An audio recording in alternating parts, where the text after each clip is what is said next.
Hey guys, turkey season is in full swing right now, and if you are planning on getting after it, make sure to pick up some Meat Eater Phelps turkey calls to stuff into the old turkey vest or into your fanny pack right now. I carry a few different things. I like to use mouth calls, and I like to use pot calls. Mouth calls or diaphragms, I like them because it gives you hand-free calling, meaning when you're working a bird up close, you can have your gun on your knee, finger on the trigger, ready to roll, and still be making turkey sounds. I like pot calls because I just like pot calls. I enjoy calling with a pot call. Whatever direction you go, including a box call, which I don't personally use too much, but they're fun and great, and I started out with them. Yanni, on the other hand, one of my main turkey hunting buddies, he loves box calls. And what's funny is I'll now and then look to him and give him the look that means get out your box call and find us a turkey. So it's not that I don't like him. I just have Yanni use his. Then I don't have to carry it. Go to Phelps Game Calls. Get calls that are made in the USA and get calls that'll get them close. Find yours at phelpsgamecalls.com today. What's up, y'all? I'm KC. And I'm Tyler, and this is another Big Buck Breakdown from the Element Podcast. Brought to you by Exodus Trail Cameras.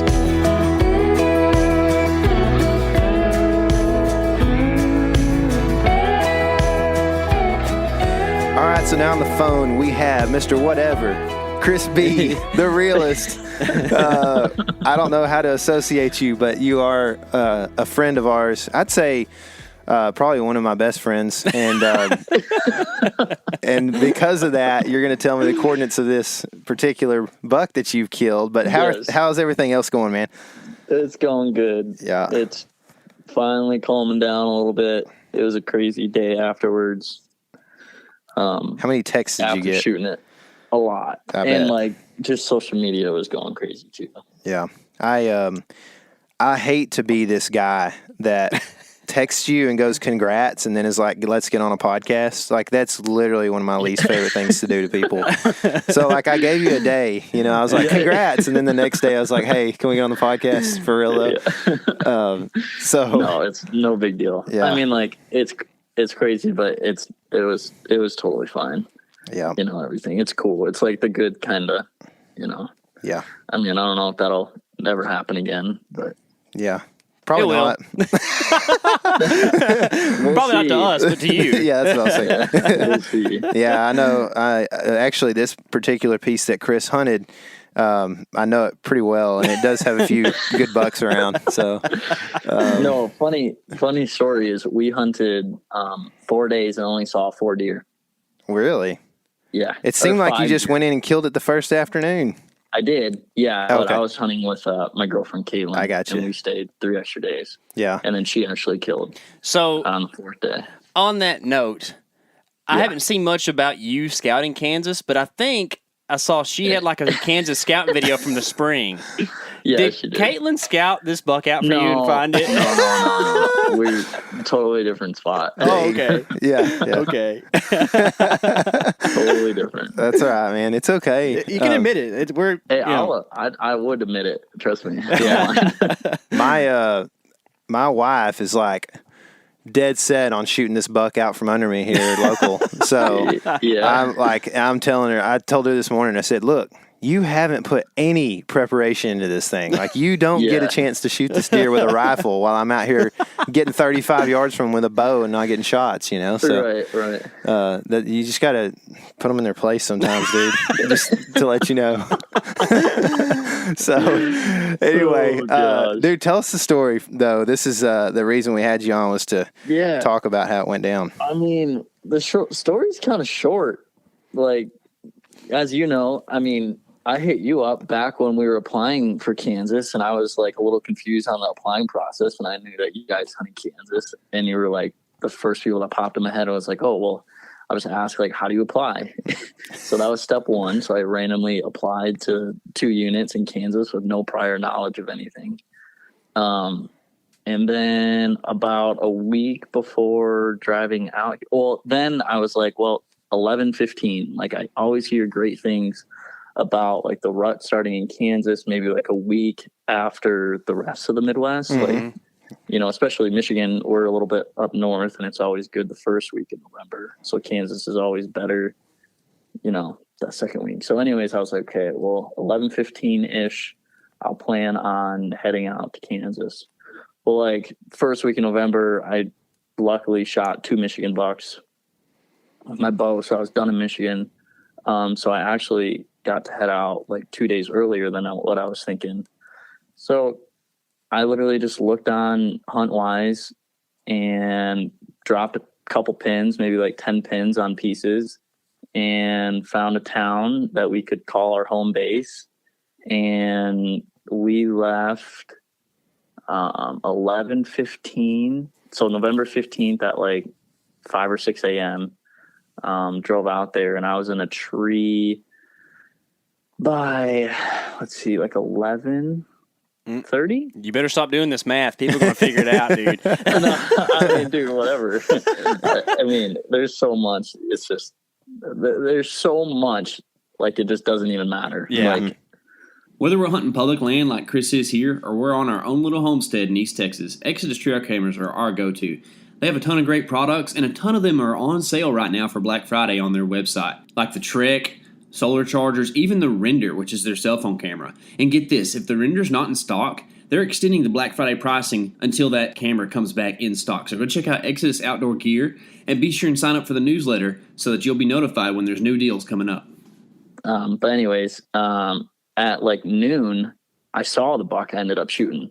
So a half hour in the stand, no prior knowledge, no nothing. I saw him like full zombie mode about 200 yards away, just walking in a straight line, like zombie mode, mouth wide open, looking for does. Gosh. And it was like 30-mile-an-hour winds at this point. So like no way to rattle at him, grunt at him. Like I tried, like obviously, but there was no, he was not hearing anything. So anyways, he went up over the hill. And so I was pretty tired. So I like took a nap in the tree like when the wind was blowing like crazy, because I knew nothing was going to be moving. Well, then it like finally calmed down at like 4 o'clock, finally like calmed way, way down, like kind of like a spooky quiet. So then I rattled, nothing showed up. It was about 10, 15 minutes after that, and it got like even more quiet. Like freaking, you could hear a mouse underneath you, like running around. So I just grunted 3 times, just like a brr, brr, brr, just kind of like very casual, and then put the grunt call away. And then like 30 seconds later, I looked behind me. I was in a saddle, and it was kind of a weird tree. Because there's no good trees in the whole state of Kansas. And I looked around behind me, and it was just like, there he was, like 150 yards away, coming like straight to me, like pretty much straight on a beeline. And I knew like he heard me. He either heard the rattling and was just taking a while to come in, or heard my grunts and was coming in. But I just grabbed my bow and the camera and just got ready, and he kind of did a little bit of a C, and there was this old cattle trail that kind of was set up on, that was 20 yards, perfect shot right there. And he got on that cattle trail. And once he got on that, I was like, all right, he's just coming like right to me. And he pretty much never stopped walking. I think he stopped walking once, and then he heard me kind of like starting to get my bow drawn back a little bit, and hesitated for a second. And then he just kept walking, and I stopped him at 21 yards and shot him double long, and he ran to 150 and bled out the mouth and fell over. Golly, man. That's too cool. Yeah. So were you in the stand alone? Were you self-filming? Yeah, self-filming. Yeah. Yeah, what do you think about the self-filming game out of a saddle? That's fine. Yeah. It's definitely a little bit more challenging because you have the bridge and the rope in front of you. So you kind of got to like pick one side or the other to do the majority of shooting. And, you're not 360 at that point. If you're solo filming out of saddle, you're not planning on like shooting 360. So I set the camera up like on my left side, and then kind of stretch my prime shots to like right behind me, and then like kind of like right over the camera. One of the things that you find yourself doing a lot of times when you're hunting public land or thick private land is that you'll end up clipping on with your release, taking your release off, moving around, readjusting, re-clipping your release. And man, sometimes you got to have a really specific tool to be able to do that. Cobra Archery has so many different types of releases. They have the handheld type with a thumb release. They have a dual caliper. They have a hook. There's all different varieties that you can use and be comfortable with. I personally like the hook style. Tyler has a dual caliper one. There's a new version of the Maverick that's like a pinch on that's really sweet. We've kind of been experimenting with that. So go check out cobraarchery.com and see which type of release will be right for you. How do you feel about, do you feel like this is something that you can, like, your scouting prowess has led you into, or like how much luck is involved here? Like, like 90% luck. So you think like this is just something that happens every once in a while when you're in a big buck state, but this isn't a spot that you would necessarily be like, how do you feel? Like, do you think I need to go back to this spot every single year because that can happen again every year here? Or is that something that can happen in other places that you had scouted out? No, I think this was just to me, I think this was a total freak thing that I had no control over.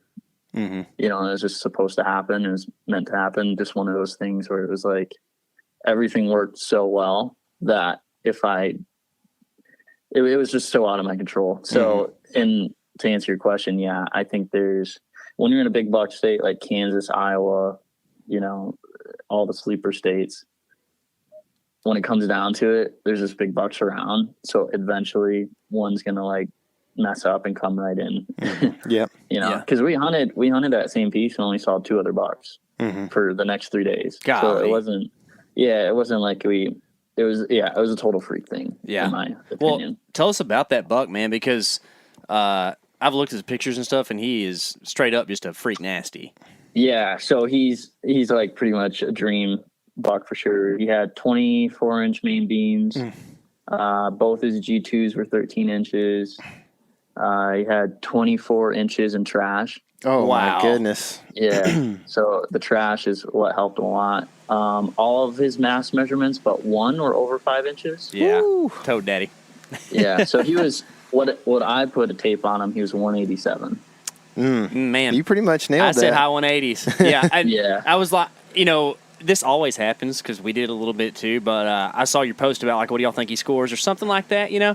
And guys were like in the 200s, and I was like, man, that is a giant. But I mean, not to belittle the deer at all, but it's just like, man, I don't know. You know what I'm saying, right? So I mean, it takes a lot to get a deer 200. It does. So if he had, being super picky, if he was like if he was a 10, instead of a 9, and then his 4s were 8-inch 4s, then he would have been 200. Yeah, but he's a mainframe 9 with only a 4-inch 9th point. Yeah. But he's just a slob of a public land buck, is what it is, like goodness gracious alive. It's unbelievable. He's a shooter. He's a shooter pretty much everywhere. Yeah. Oh, yeah. Yep. Yeah, he's a freak out pretty much everywhere for me. Yeah, no doubt. Yeah, and what's nuts is all those trash points, man, or whatever you want to call them, like that adds up, Like, how old do you think he is? Do you think a deer has to get pretty old to start adding that kind of stuff?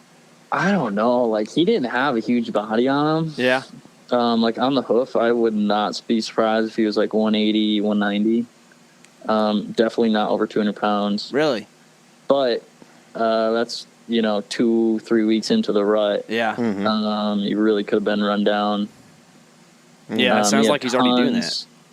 Yeah, he had tons of battle wounds. So he had like a couple puncture wounds in the back of his head.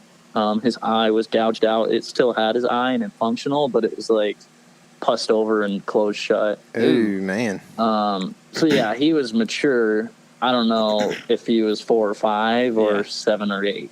Yeah. Right. Yeah. I think he was 4 or 5. Yeah. It's I've known some other Michiganders who call mature bucks 2-year-olds, so it's good to see where you're at. I mean, I shot a 2-year-old in Michigan this year, and that was the biggest one I saw. Oh, I'm going to smoke a 2-year-old if I get a chance in Texas, man. It's going down. Yeah. My standards are situational. Absolutely. Oh, yeah, dude. Yeah, dude. We were gunning for 1-year-olds in South Dakota this year when we were up there. You know, it's like, let's just shoot a deer. Exactly. Yeah.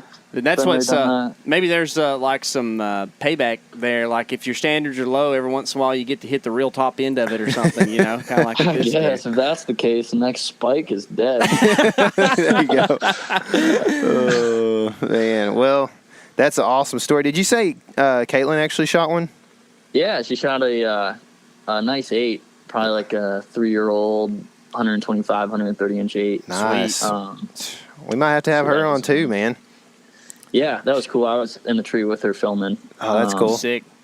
It came by just running a doe hard. Like they were both just panting and chased it right by and it all worked out. Got it on film. So. That's cool. That Who cool. was the first person you sent the BBD text to? The first person, well, I called Caitlin, I called my dad, and then I called Cooper. Nice. Dang, it's a pretty good order. I like it. That's cool, man. That's cool. Yeah. Yeah. Cool, man. Well, congrats on that, dude, and thanks for hopping on. I know you're busy and telling us the Yeah, no story. worries. So, when's the video release happening, man? So a little snippet of it is actually going to be in a Matthews piece coming out probably once you guys upload this, it'll already be out. So it's either today or tomorrow. Nice. That's why I've been kind of going crazy to try to get that turned around and in that. But the actual full hunt will probably be a month or so. Yeah. Because I have Western Tour and 40 other videos to get done. That's cool. In life. Yeah. You worked that out real good with the release of the V3 or whatever it is with killing that big buck, man. That worked out well. Thanks. Yeah, that was timed out. Released him from the cage in the corner, and he came walking out. Perfect. Carrot in front of him. Yeah. Well, that's awesome, dude. What's the best way? People just search Chris B on YouTube and find your channel and everything. Yeah, it's a good channel, man. I know I've talked about it several times every time you come on, so I won't go too far into this, but it's a good channel. It's worth going and checking out if you're listening. Chris, thanks for coming on, dude. Yeah, I appreciate it, guys. Man, what an awesome story about a big buck. Guys, we want to say a big thanks to Exodus Trail Cameras and Cobra Archery for being a part of this big buck breakdown. For sure, man. And also, if you want to check out what we do on a daily basis, maybe even see some of these big bucks, go to Instagram and follow us at The Element Wild. And then also subscribe on YouTube to keep up with what we're doing throughout the season. And subscribe on the podcast. And remember, this is your element. Live in it. I'll swim across and meet you on the other side. I'm not sure why we even have to fight. We grew up in the same situation. The river between us caused a lot of frustration. Brothers, let's forgive and forget.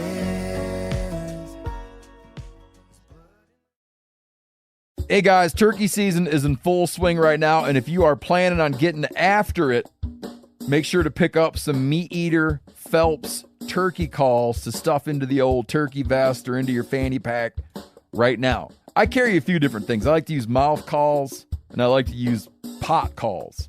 Mouth calls or diaphragms, I like them because it gives you hand-free calling, meaning when you're working a bird up close, you can have your gun on your knee, finger on the trigger, ready to roll, and still be making turkey sounds. I like pot calls. I just like pot calls. I enjoy calling with a pot call. Whatever direction you go, including a box call, which I don't personally use too much, but they're fun and great, and I started out with them. Yanni, on the other hand, one of my main turkey hunting buddies, he loves box calls. And what's funny is I'll now and then look to him and give him the look that means get out your box call and find us a turkey. So it's not that I don't like them. I just have Yanni use his. Then I don't have to carry it. Go to Phelps Game Calls. Get calls that are made in the USA and get calls that'll get them close. Find yours at phelpsgamecalls.com today.